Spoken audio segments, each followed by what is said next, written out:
Verano de 1939. Una edad dorada de exploración y arqueología está por terminar. Fue una era que presenció cómo varios se aventuraron a explorar los rincones más recónditos del globo en busca de pistas que develaran nuestro pasado más antiguo. Y fue durante ese último verano de paz, con el mundo al borde del precipicio de una guerra que amenazaba con poner fin a la civilización misma, que 3 tesoros extraordinarios fueron descubiertos. Tesoros que cambiarían radicalmente nuestra comprensión de la diversidad y los orígenes de la cultura humana. Convirtió a esta roca en la obra de arte más antigua jamás hallada en las Américas, y nos acercarían mucho más a un pasado distante. ¡Me asustaste! En esta serie seguiré los pasos de un grupo de arqueólogos excepcionales, cada uno producto de su propio tiempo. Desde un aficionado autodidacta, todo el mundo lo presionaba para que diera con el tesoro, hasta una pareja de carismáticos aventureros. Nos topamos con el escondite de un singular grupo de heroicas esculturas de la América temprana. Y un académico motivado por oscuras intenciones políticas. Pero aquí, por escrito, hay constancia de que sabía. Son relatos fascinantes de intuición, excentricidad y fortuna. No puedo creerlo. Otra colosal cabeza perdida. Y cada uno demuestra cómo la arqueología era clave para promocionar visiones muy diferentes del mundo. Aunque todas sirven de poderoso recordatorio de una humanidad compartida. Para mí, esto es una asombrosa obra de arte. En este episodio, exploraré el descubrimiento de un increíble barco funerario anglosajón en Suffolk, que data de principios del siglo VII de nuestra era. El lugar de descanso final de un supremamente adinerado rey guerrero. Los tesoros hallados en el barco de Sutton Hoo han sido descritos oficialmente como el más grandioso hallazgo arqueológico en los anales arqueológicos de Inglaterra. Para una nación a punto de sumergirse en la Segunda Guerra Mundial, el tesoro reveló un mundo anglosajón que se volvería uno de los cimientos de la identidad nacional británica.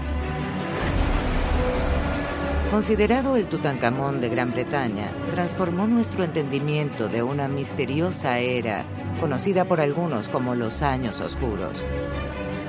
Y sin embargo, la historia de supervivencia y el descubrimiento del tesoro es casi un milagro.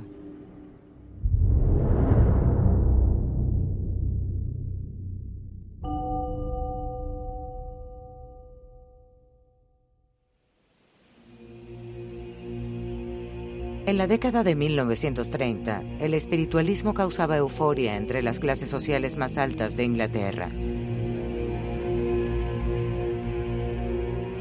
Así, resulta conveniente que el relato moderno de Sutton Hoo comience con una visión fantasmal.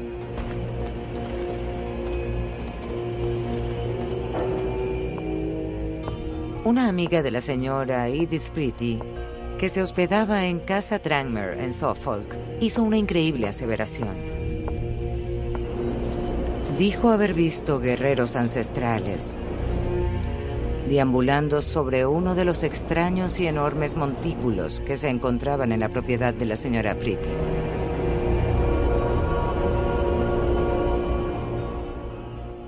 La señora Edith Pretty era una acaudalada viuda y una espiritualista entusiasta que creía que los muertos se comunicaban con los vivos. Así que en vez de desestimar la visión de su amiga, tomó la decisión de hacer que excavaran los montículos. Y esa decisión resultaría siendo el más importante descubrimiento arqueológico jamás hecho en Inglaterra: el tesoro de Sutton Hoo. Fue un inicio fenomenal para una increíble historia. Solíamos pensar que cuando los romanos se marcharon en el siglo V, se llevaron la civilización con ellos. Y que aquella Britania había retrocedido a unos primitivos 5 siglos de años oscuros, en los que la vida aquí era repugnante, dura y corta. Pero en 1939, el hallazgo del tesoro de Sutton Hoo lo cambió todo. Este exquisito yelmo es, hoy en día, quizás la más icónica reliquia que emergió del emplazamiento funerario de Sutton Hoo.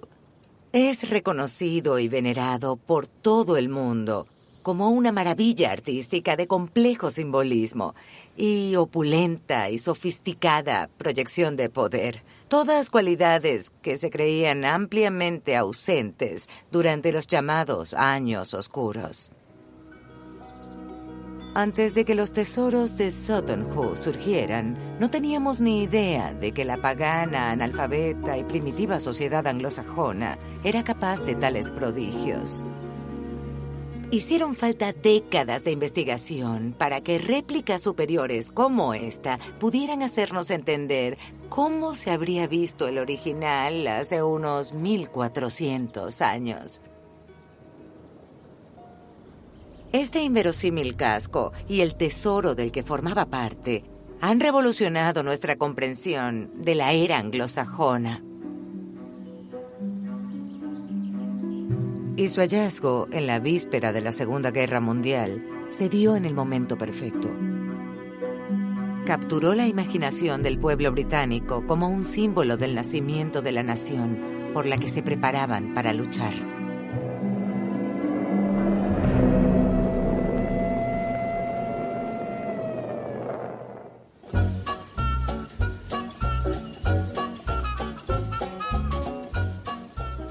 Las espectaculares reliquias de Sutton Hoo jugaron un rol central cuando tomé la decisión de convertirme en historiadora de arte anglosajón. Pero siempre he querido explorar la milagrosa historia de su descubrimiento inicial.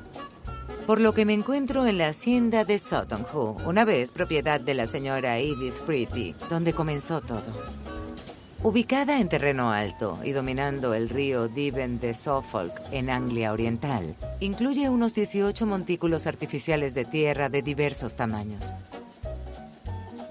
En la localidad se les conocía como Pequeño Egipto, un proverbial sobrenombre para un lugar del que luego surgiría un barco funerario real que contenía el tesoro apodado el Tutankamón de Gran Bretaña. Para saber un poco más sobre la enigmática dama que pujó porque se hicieran excavaciones aquí a finales de los años 30, me encontraré con la experta en lugares de interés histórico, Laura Howard.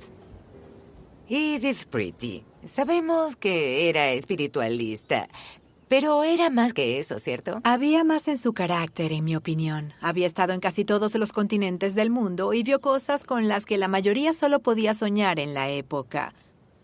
Se interesó por la arqueología desde joven, por lo que estuvo en Pompeya, en el Valle de los Reyes, viendo las excavaciones.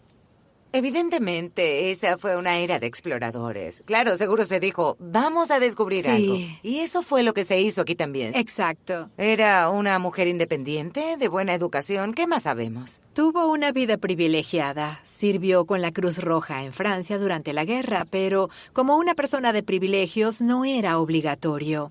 Participó en la Copa Real de Velero. ¡Cuánta energía! Sí, sí. Suena como una persona que me gustaría conocer. Sí. Compró Casa Tranmere como residencia familiar en 1926, tras casarse con el coronel Frank Pretty ese mismo año. El mantenimiento de la casa era acorde a la época, con jardinero, mozo de cuadras, chofer y mayordomo. Los curiosos montículos formaban parte de la propiedad. Pero luego de la repentina muerte del coronel en 1934, se quedó sola a cargo de su hijo Robert, y la idea de enfocar su antigua pasión por la aventura en los misteriosos montículos de su jardín debe haberle parecido una agradable manera de alejar su mente de tan dura pérdida.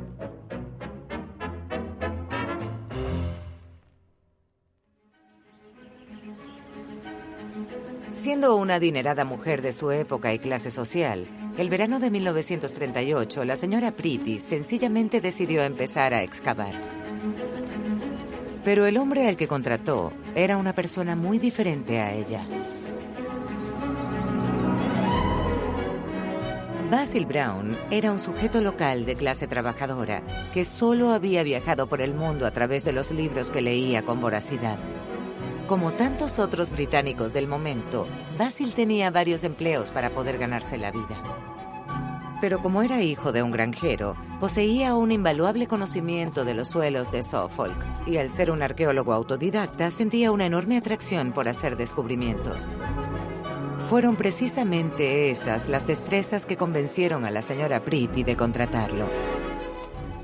La señora Pretty habría de pagarle 30 chelines a la semana por sus servicios y proporcionarle albergue en la planta superior de la cabaña de su chofer. «No dejaré nada al azar», escribió él al empezar, «porque a menudo las pequeñas cosas cuentan». La mayoría de los montículos funerarios del Reino Unido datan de una era previa a la anglosajona, a la Edad de Bronce, hace unos 3000 años, y casi siempre ya habían sido saqueados.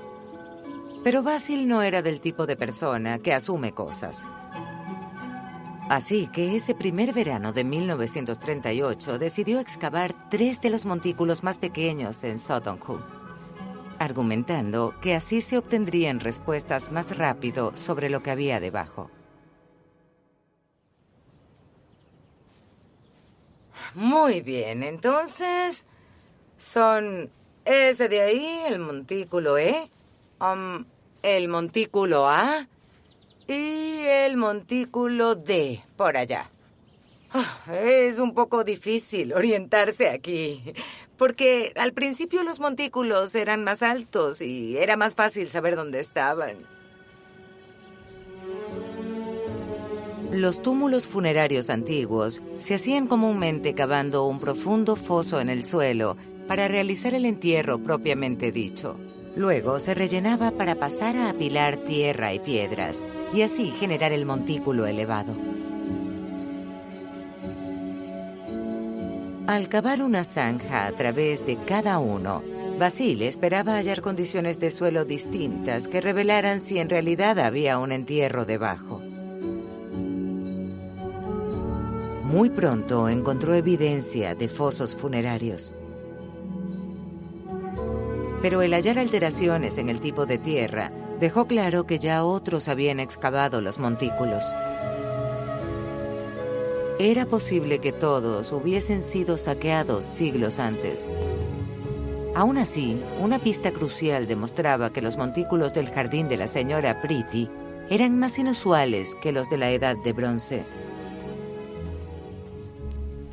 Y nos topamos con un número de pernos de barco, normalmente asociados con botes escandinavos. Y cuando seguimos cavando, hallamos una tumba en forma de bote, todavía con clavos en posición a los costados. Así que definitivamente había un bote.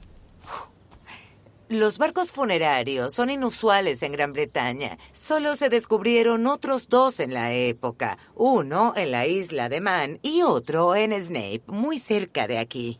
Así que, aunque casi todo el tesoro se había perdido y la madera del barco se había descompuesto, la evidencia de un pequeño barco funerario en Sutton Hoo fue una fascinante revelación. Tal y como Basil predijo, fueron las pequeñas cosas las que contaron. Y después de los pernos, su meticuloso estilo de excavación también reveló un menudo disco de bronce laqueado que él logró identificar como un antiguo objeto anglosajón. Algo también singular, porque casi cualquier otro barco funerario conocido hasta el momento era vikingo. Pero aquí, en Sutton Hoo, había algo muy anterior a ese misterioso período de la historia británica, los llamados Años Oscuros. Fue más que suficiente para convencer a la señora Pretty de extender la excavación hasta el verano siguiente, en 1939. La duda restante era si alguno de los túmulos había sobrevivido sin ser saqueado. Pero aquellos eran tiempos turbulentos, que se vivían bajo la constante sombra de la guerra, Y luego de años de tensiones en aumento y el ascenso del fascismo, en la primavera de 1939, las fuerzas nazis se hicieron con el control de Checoslovaquia. Una advertencia decisiva para el resto de Europa.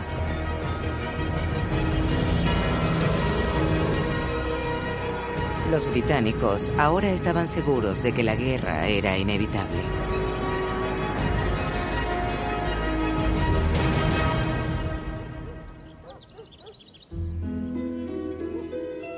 A pesar de todo, el cálido y seco verano inglés llegó a Suffolk. Y con la guerra ahora a punto de iniciar, Basil regresó a Sutton Hoo para trabajar contrarreloj, listo para excavar el Montículo 1, el más grande del área. Ese verano del 39, Basil recibe instrucciones de la señora Pretty de volver al Montículo Grande. Pero ¿por qué no empezó ahí? Sabiamente, empezó con los pequeños, para así entender cómo los habían hecho. Él era brillante, era un hombre guiado por su curiosidad. Al parecer, la señora Pretty le prestó a su jardinero y mozo de cuadras para ayudarlo, y estos se abrieron paso hasta el fondo del montículo. Luego de 2 días, John Jacobs sacó un terrón diciendo: «Encontré un pedazo de hierro». Encontré el primer perno. Yo le digo perno. Quise sacarlo, pero él me dijo que lo devolviera porque dijo que no debía sacarlo hasta investigar mejor. Salí corriendo y lo quité del medio. Era la proa del barco. Ahora Basil sabía que pernos de hierro significaban que estaba sobre un barco y que necesitaba excavar alrededor de este con mucho cuidado para intentar no arruinar el contorno de las ya descompuestas láminas de madera. Empezó a cepillar la parte superior de esta. Ruina oxidada con un pincel de cocina. Y tenía una pala de carbón al extremo de un bastón. Dios. Un bastón muy largo para cavar y poder sacar la tierra. Al remover la tierra aparecía una mancha rojiza. Esa era la cabeza de un perno. Usaba el pincel de cocina para desempolvar y ahí estaba el perno. Bien. Con mucha paciencia, gradualmente expuso la figura del barco de entre toda esa arena. Un trabajo asombroso. Basil pronto se dio cuenta de que este barco era algo fuera de lo común. Aquí en el Museo Británico, sus diarios captan su absoluta emoción. El barco estaba inclinado bajo la tierra, y a medida que Basil siguió trabajando con pequeñas herramientas, hasta con sus propias manos cuando podía, el barco se ensanchaba mientras más profundo cavaban. El lunes 22 de mayo, escribe, la labor se torna interesante. Continúo con el lento trabajo de excavación del barco mismo, gentilmente desenterrado, perno tras perno. Cada vez es más evidente que nos encontramos frente a algo mucho más grande de lo que nadie sospechó. El viernes 2 de junio declara, sin duda alguna, su tamaño es el récord de un barco hallado en un montículo funerario en las Islas Británicas. Se podría colocar el barco de Snape o el de la isla de Man dentro de este con facilidad. Las apuestas cada vez eran más altas. Y para finales de junio, con Basil trabajando desde las 5 de la madrugada hasta entrada la noche a diario, miles de pernos de hierro hablaron de un barco cuyo tamaño nunca antes había sido visto en el Reino Unido. 27 metros de largo y cerca de 5 metros de ancho. Un barco de tal tamaño, indicó, debe haber sido el de un rey o de una persona de suprema importancia. Y es el hallazgo de toda una vida. Pero en un momento que le heló la sangre, Basil consiguió evidencia de saqueadores medievales. Una profunda zanja con alfarería rota en el fondo. ¿Podía eso significar que se adentraba en incluso otra cámara funeraria desprovista de sus tesoros? Los saqueadores cavaron el centro del montículo porque allí estaba lo más jugoso. Pero para esa época, ese extremo del montículo había sido arado seguramente por granjeros medievales. De modo que, por pura suerte, cuando aquellos saqueadores cavaron desde lo que creyeron era el punto central, estuvieron a solo centímetros de la cámara funeraria. ¿Cuánto tiempo más necesitaban los saqueadores para encontrar lo que había ahí abajo? Bien, nos cuenta Basil que encontró un foso. Y en el fondo, una botella de ginebra, bueno, de algún licor. Y estaba a solo unos centímetros de la cámara, sí. Me encanta eso de que si los saqueadores no se hubieran servido un trago, hubiesen conseguido el tesoro. Cierto que sí. Fue un milagroso giro del destino que había resguardado la cámara funeraria justo hasta el verano de 1939. Y la perspectiva de tesoros intactos en un barco de un tamaño sin precedente llevó los niveles de ansiedad hasta las nubes. La señora Pretty a menudo se acercaba a inspeccionar la excavación y a descubrir qué escondía aquel entierro. Esta hermosa anécdota habla de Basil el hombre en su diario. Cada cierto tiempo debemos esperar incluso días para saber qué hay dentro del barco. Queda muy claro que todo el mundo lo presionaba para que diera con el tesoro, pero él necesitaba avanzar minuciosamente. Y gracias a Dios se tomó su tiempo. Pero antes de que Basil excavara la cámara, una persona muy distinta se acercó al emplazamiento. Charles Phillips era un reconocido e influyente arqueólogo de la Universidad de Cambridge. Quizá nos sorprenda, pero el hallazgo de pronto pareció tan importante que ahora hacía falta liderazgo profesional. Y Charles Phillips era considerado el mejor hombre de Gran Bretaña para tal labor. Tan leal y decidida como siempre, la señora Pretty insistió en que Basil se volviera la mano derecha de Phillips.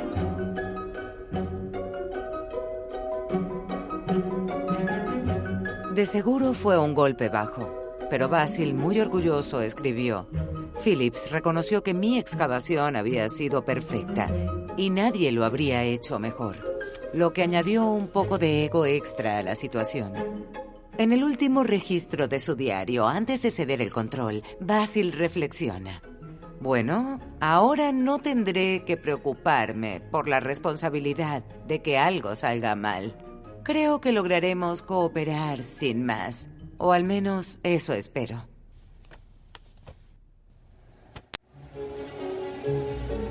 Charles Phillips reunió un grupo de jóvenes pero expertos arqueólogos que se hospedaban en The Bull Inn, una posada cercana. En el emplazamiento pronto halló muy sutiles rastros de entablado de madera y dedujo que el barco originalmente debía haber tenido una cámara funeraria elevada de madera que en algún punto colapsó bajo el peso de la tierra y la arena sobre ella. Las excavaciones continuaron hasta que empezaron a surgir pequeñas partes metálicas de entre el desorden. Pero el 21 de julio, todo cambió.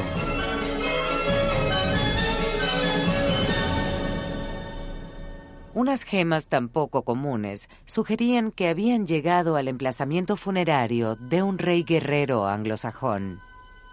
Estas extraordinarias pirámides idénticas fueron los primeros tesoros verdaderos que emergieron del túmulo funerario de Sutton Hoo. Y vaya que son una exquisita pareja. Están hechas de oro sólido y recubriendo la superficie pueden verse estos granates finamente labrados, ubicados entre celdas de oro en un trabajo llamado cloisonné.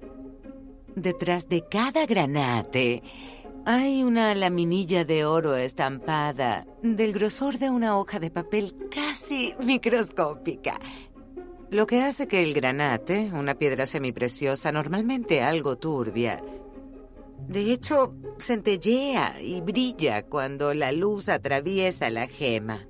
Se refleja en el fondo de oro y destella hacia afuera. Esto era evidencia de una sociedad avanzada, lo suficiente como para incorporar artesanos y joyeros de altísima habilidad. Solo contemplen la manera en que los bordes y la parte superior fueron cortados como prismas, logrando un efecto resplandeciente. Esto es alardear. Es como decir, yo sé que soy el mejor en el negocio y voy a demostrarlo con mis obras. Pero ¿para qué servían? No lo sabríamos si no las volteamos, porque en la parte de atrás se ve esta barra de oro y un espacio dentro por el que se habría deslizado una correa de cuero, de modo que pudiera colocarse sobre la vaina de una espada y actuar como un sujetador que podía moverse arriba y abajo para mantener la espada en su sitio. El excepcional nivel de detalle que otorga tanto lujo a algo tan banal como un sujetador dice cuán poderosa e influyente debe haber sido la persona que lo usaba. Y debo añadir que me parece que tenía un incomparable buen gusto.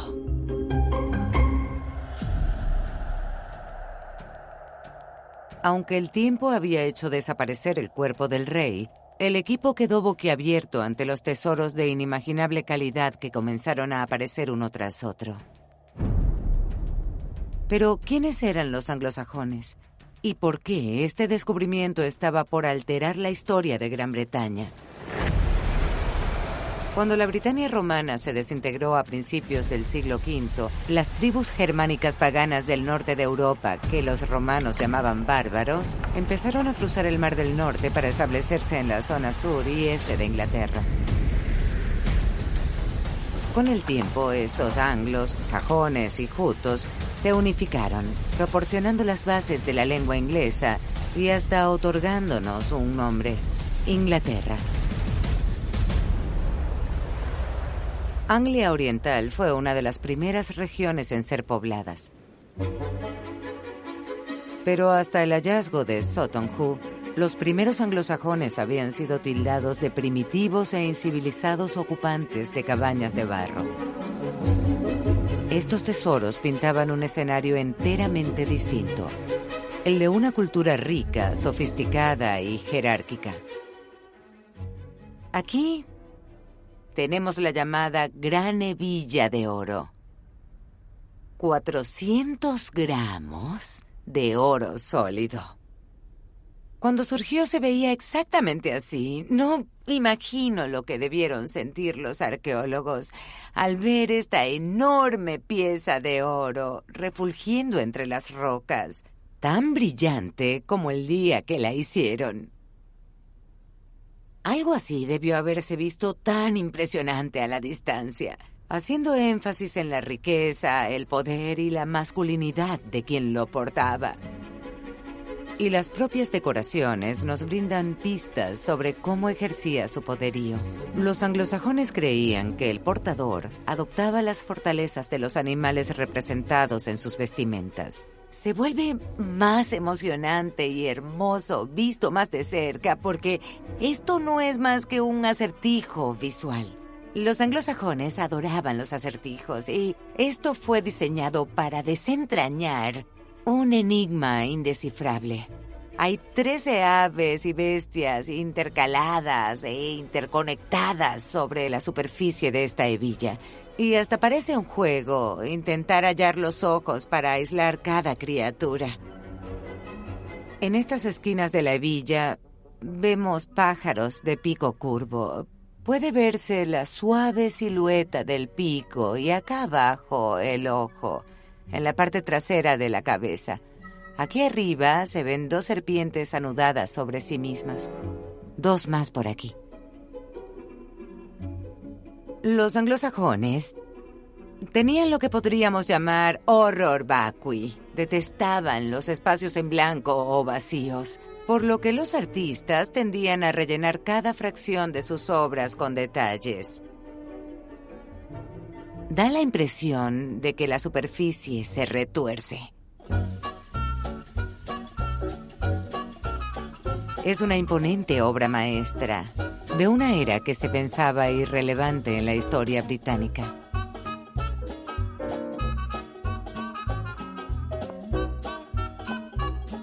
El mismo día que la hebilla fue encontrada, se halló el bastidor de una bolsa hecha de oro y granate con 37 monedas de oro, cada una de una región diferente del reino de los francos, hoy en día Francia.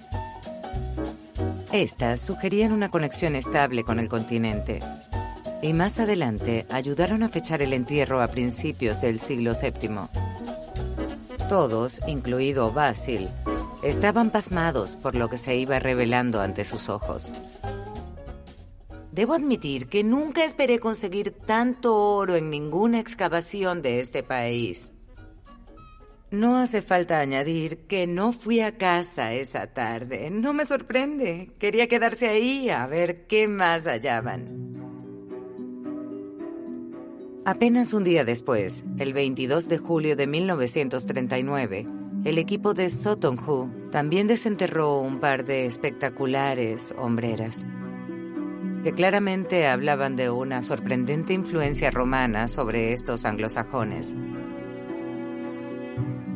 Este tipo de alhaja fue muy común por cientos de años en todo el norte de Europa, pero este es el más fino ejemplar de todas partes. Vienen a emular las sombreras que usaban los generales del ejército romano. Habrían cosido algunas prendas y el gancho podía retirarse para cambiar de prenda. Los joyeros de la actualidad no se explican cómo pudieron ser creadas. Y las sombreras también ayudaron a cambiar lo que sabíamos de las redes comerciales anglosajonas. Los granates tendrían que haber sido importados de regiones lejanas como la India o Pakistán, y el oro también debía ser de origen. Lo que tenemos aquí es un indicador de que Inglaterra en este periodo estaba conectada no solo con Europa, sino con el ancho mundo. Nunca antes se había conseguido nada igual. Y de verdad demuestra la importancia de Sutton Hoo para comprender la historia de Inglaterra.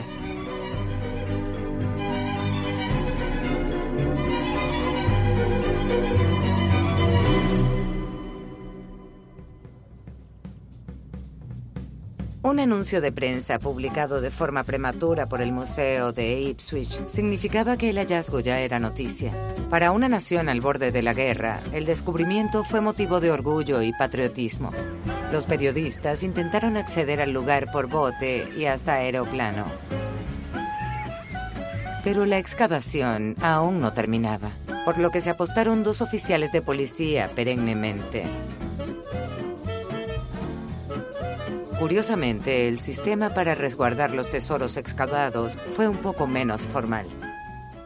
Basil recibió el honor de trasladar las piezas hasta la casa. Imagina la procesión saliendo del foso, el mozo de cuadros con su escopeta, según dicen, como medida extra de protección. ¡Fuera todos! Sí. ¿Dónde guardáis la gran hebilla de oro? Bueno, se rumora que varios de los tesoros se ocultaron bajo el colchón. Obviamente, ¿Sí? obviamente. No hay mejor lugar. ¿Cómo era el día a día de la señora Pretty? Estaban desvalijando su casa en busca de equipos, sacando todo lo que les servía. Fuelles para la chimenea, sí, una vieja botella de vino para lavar las piezas. Era como, ¿qué podemos sacar de aquí para ayudar con la excavación? Hay una hermosa naturaleza práctica detrás de todo, trabajando con las manos, con un fuelle ajeno. Cuando empezaron a emerger todos los tesoros, ¿estaba ella allí justo cuando ocurrió? Sí, estaba.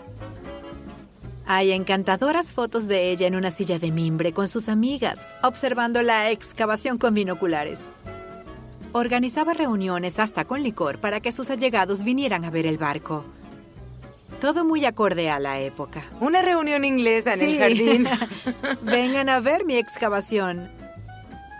Quizá el descubrimiento de Sutton Hoo fue un momento de esperanza para la gente en lo que ya era un verano de incertidumbre. Existe una yuxtaposición entre lo que sucedía en Europa y este maravilloso hallazgo que ocurría en la versión de Tutankamón y el Valle de los Reyes de Gran Bretaña.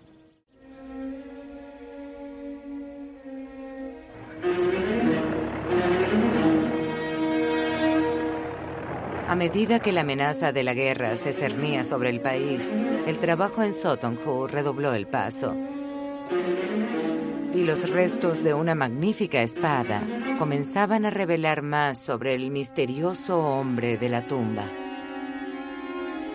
Me reuniré con la doctora Sue Browning, curadora de las colecciones de Sutton Hoo en el Museo Británico, para comprender la relevancia de la espada.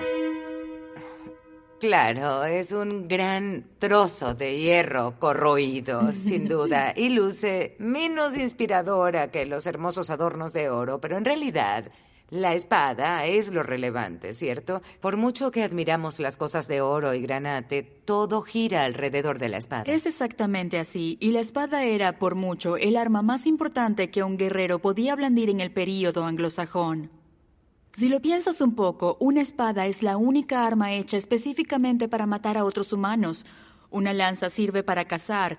Un hacha puede considerarse una herramienta, pero una espada es, sin lugar a dudas, una arma de guerra y trae consigo un poderoso simbolismo.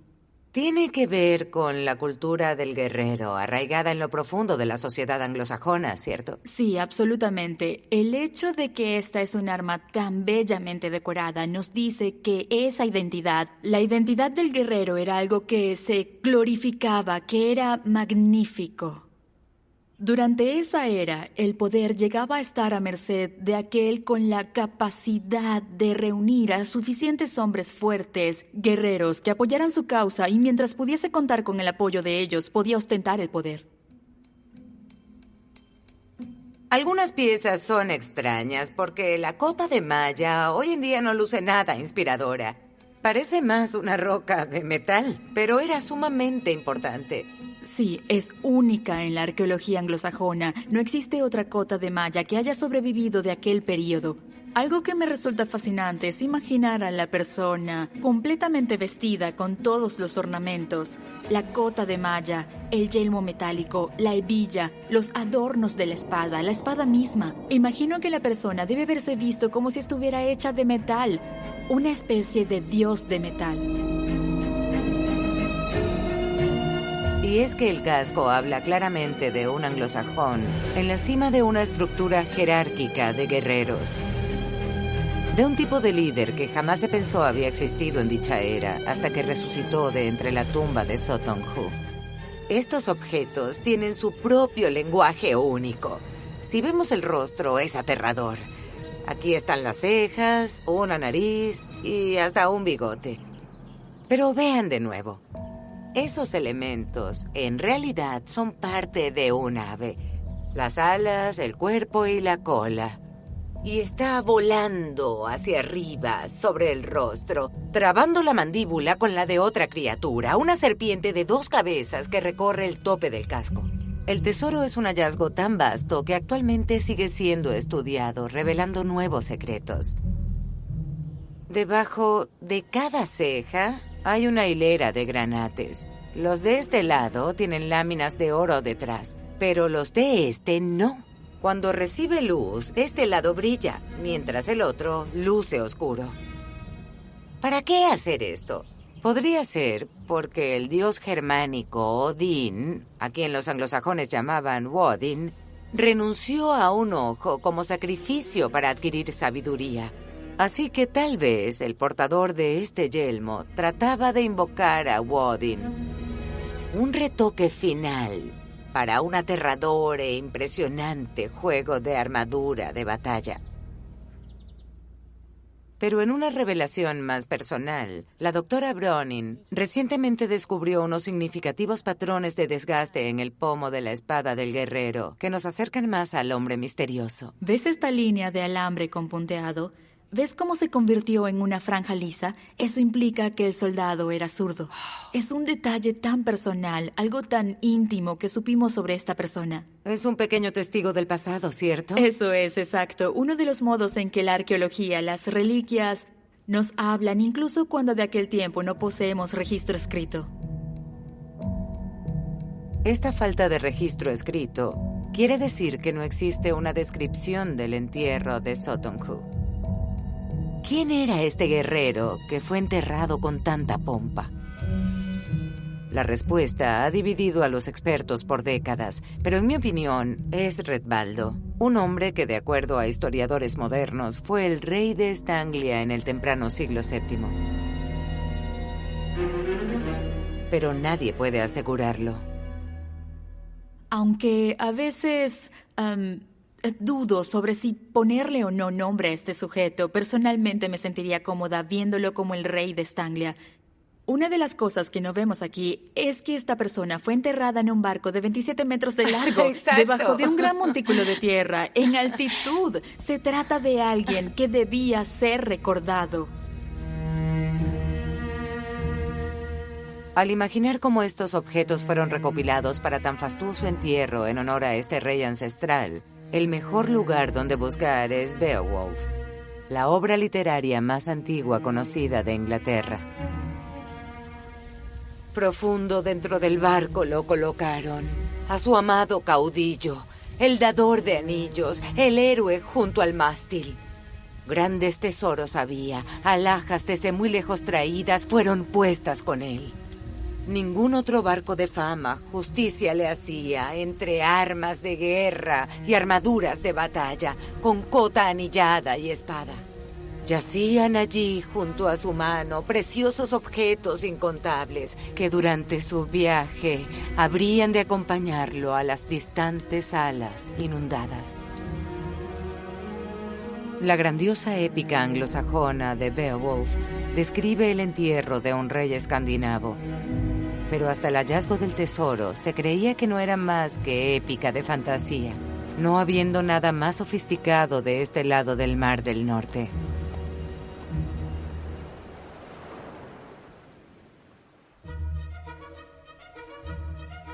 Aún así, las alhajas desde muy lejos traídas, como reza el poema, también habían empezado a aparecer en Sotonghu. Preciosas reliquias traídas desde el otro extremo del mundo conocido, desechando el tradicional concepto de que durante aquel periodo Gran Bretaña era un rincón aislado. La obtención de una gran bandeja púrpura que al inicio se creyó era un escudo, de hecho era una enorme pieza de plata bizantina labrada.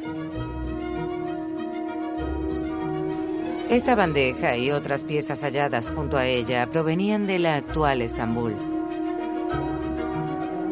Y muy cerca, en la cámara, había restos textiles que ahora sabemos eran lujosas telas para capas traídas desde Siria. Tales posesiones dibujaban a un nuevo tipo de rey guerrero, uno con un nuevo componente diplomático. Traer estos bienes hasta acá implicaba haber forjado fuertes alianzas, una red comercial que se extendía sobre toda Europa, bajando hasta el Mediterráneo oriental.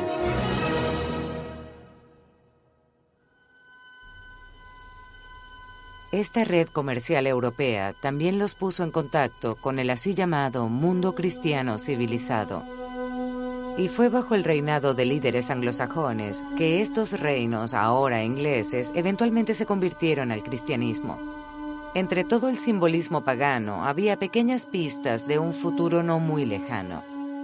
El barco funerario de Sotonghu en sí mismo es una celebración pagana, con todo lo que el individuo necesitaba para el festín y la lucha eterna en el Valhalla. Pero la presencia de estas cucharas de plata con estos pequeños crucifijos me hace pensar que, quizá, al incluirlas en el entierro, compraba boletos adicionales para la otra vida, honrando a todos los dioses, tanto nuevos como viejos.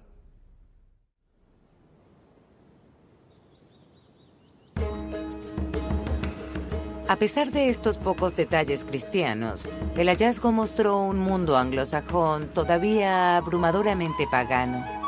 El tesoro es una colección de valiosos objetos diseñados para equipar a un rey para la vida después de la muerte. Pero también indicaban cómo su gran salón, una especie de corte real primitiva, operaba. Una enorme caldera para festines con una gigantesca cadena. Cuernos para bebidas con capacidad para hasta 2 litros de cerveza o aguamiel, e instrumentos musicales, todos creando una vívida imagen de la amplísima cultura en la que este rey se desarrolló. El tesoro de Sutton Hoo fue el puente sobre un gran abismo en la historia británica, un período a finales del siglo VI y a principios del VII, en que lo que anteriormente eran tribus dispersas fueron consolidadas como 7 poderosos reinos anglosajones.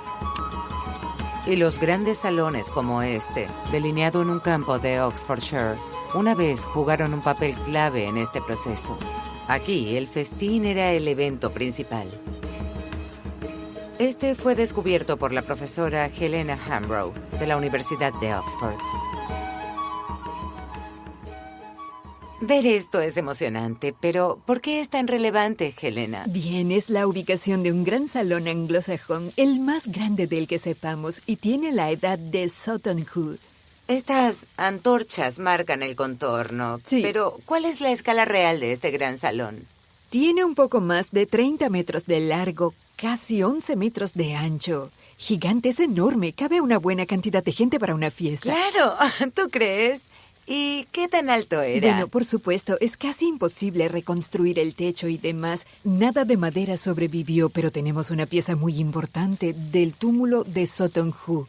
De hecho, que nos da una buena idea, y se trata de la cadena suspensoria utilizada para colgar la gran caldera de bronce sobre el fuego.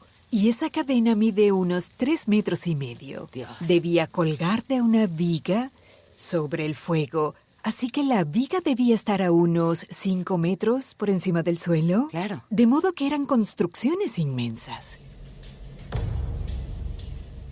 En Sutton Hoo hay armas que nos hablan de un guerrero de élite, un líder. Sí. ¿Cómo habría sido esa relación en un espacio como el del Gran Salón? Bien, el Gran Salón era el lugar donde el gobernante, el líder de la tribu guerrera, habría de premiar a sus leales guerreros, a sus seguidores. Y sabemos que había 2 tipos de premios. Ofrecer una hospitalidad de inimaginable lujo, con festines a gran escala, la caldera llena de lo que fuera que se llenaba. Coma todo para lo que bebidas, pueda. coma todo lo que pueda, exactamente. O también darles regalos. Y públicamente, en este excepcional escenario, la sede del corazón de esta sociedad anglosajona de élite. El equipo original que excavó Sutton Hoo en 1939. ¿Qué opinas sobre la excavación hecha por aquellos arqueólogos? Vaya, fueron todos pioneros y no tenían la más remota idea del impacto que su hallazgo tendría, pero de alguna manera le dieron forma al estudio de la arqueología anglosajona moderna. Cuando pensamos en grandes salones, la vida en ellos, la cultura de élite de aquel período, pensamos en Sutton Hoo y su montículo y de ahí avanzamos.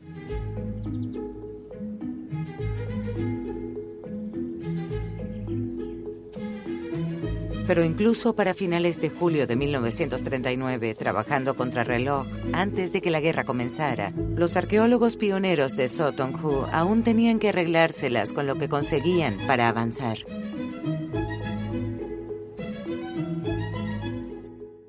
Ellos excavaron la cámara. Expeditamente, podríamos decir, pero con mucho cuidado y con muchísimo talento. Creo que nadie pudo haberlo hecho mejor. Ellos encontraron 363 objetos en la cámara y les tomó 10 días, sí. Si lo hiciéramos ahora, nos tomaría 10 meses lograr y vaciar esa cámara. Pero claro que avanzaban rápido. Lo hacían y fue casi heroico. Se venía la guerra y no estaban muy bien equipados, pero de algún modo lo lograron.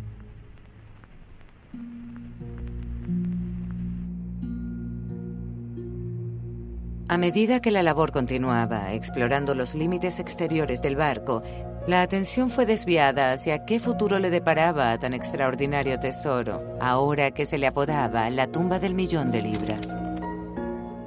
Dado que los hallazgos contenían oro y plata, estaban sujetos a la ley de tesoros ocultos, un tipo de arqueo para determinar si los tesoros habían sido enterrados con el propósito de recuperarlos más adelante. De ser así, habrían pasado a manos del Estado. Pero, como el tesoro de Sutton Hoo era un túmulo funerario destinado a permanecer bajo tierra, el jurado decidió que todo pertenecía al dueño de las tierras.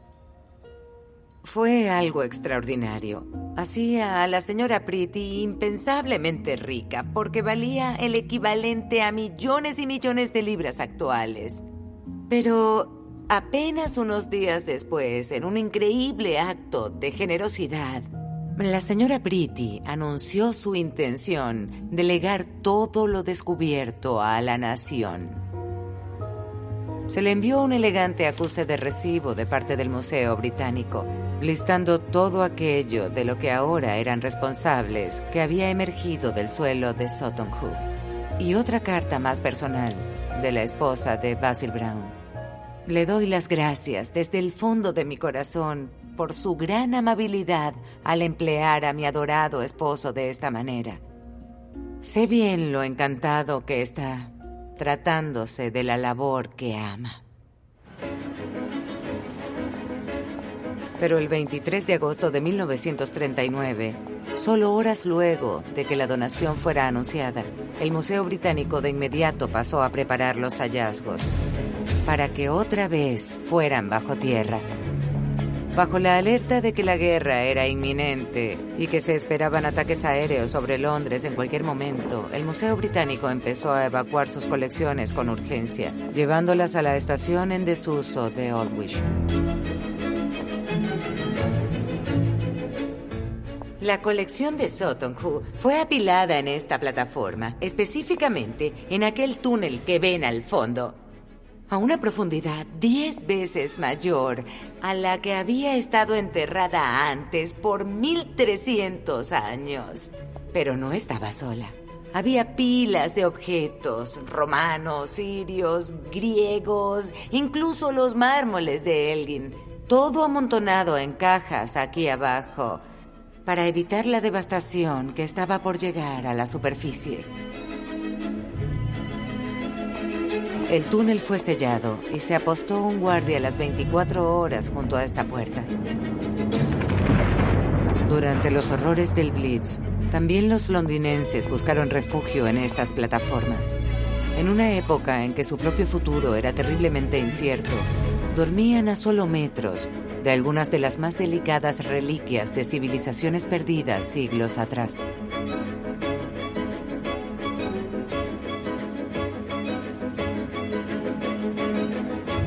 Tras la declaración de guerra el 3 de septiembre de 1939, la preservación ahora era el foco central en Sutton Hoo, para el hombre de múltiples talentos que lo inició todo.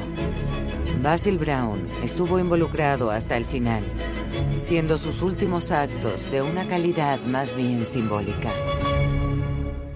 Ayudó a cubrir el barco con helechos sacados del bosque y tela de saco.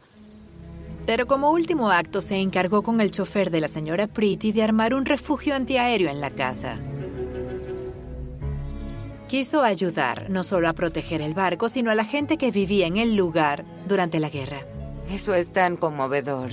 Quería proteger su propio legado, pero también a ella y a su hijo.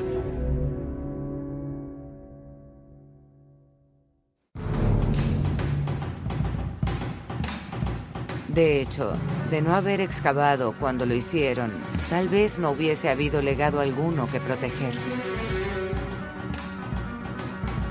Habiendo ya sido inalterado por 1300 años de historia, apenas esquivando saqueadores de la Edad Media, los tesoros quedaron a salvo justo a tiempo.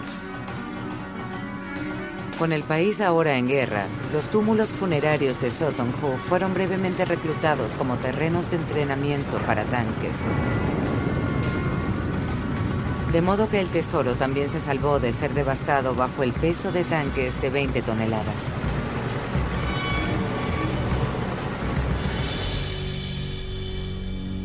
Otro increíble evento más en el milagroso relato de la supervivencia del tesoro.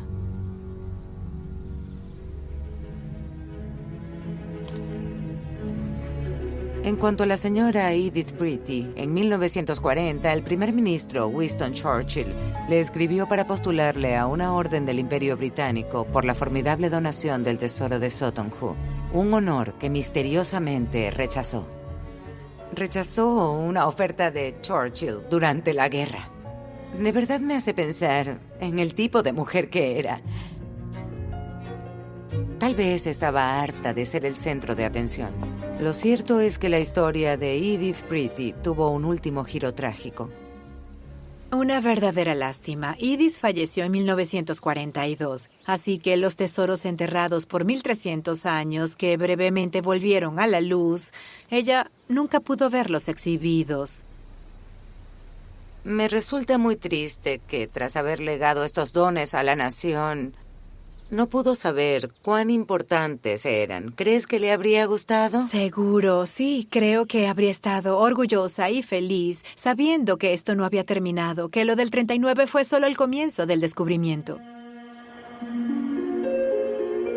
Cuando la guerra finalmente acabó en Europa, en mayo de 1945, y los tesoros reemergieron de la estación de Aldwych, los expertos se encontraron frente a un colosal desafío: rearmar cientos de partes fragmentadas del tesoro. Una tarea que tomó décadas, y aún hoy en día seguimos desentrañando el significado de estos incomparables hallazgos.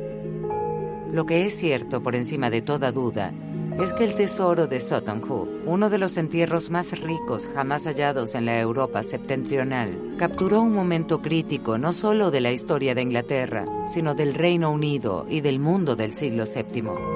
Ofrece una ventana única a una época en que poderosos reyes anglosajones construían sus reinos.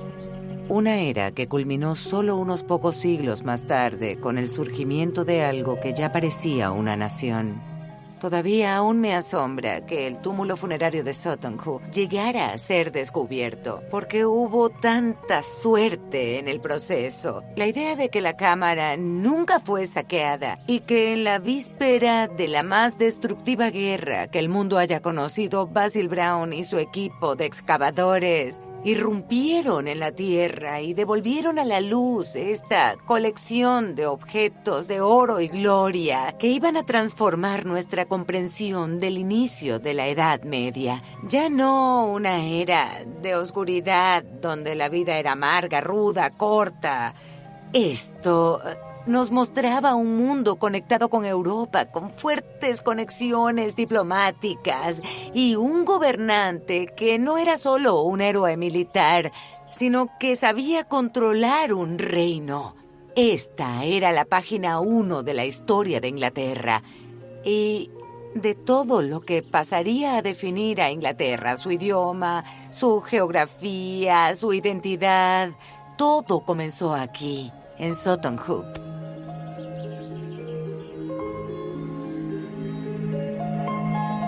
En cuanto a excavar nuestros propios jardines, al menos este fue todo un éxito.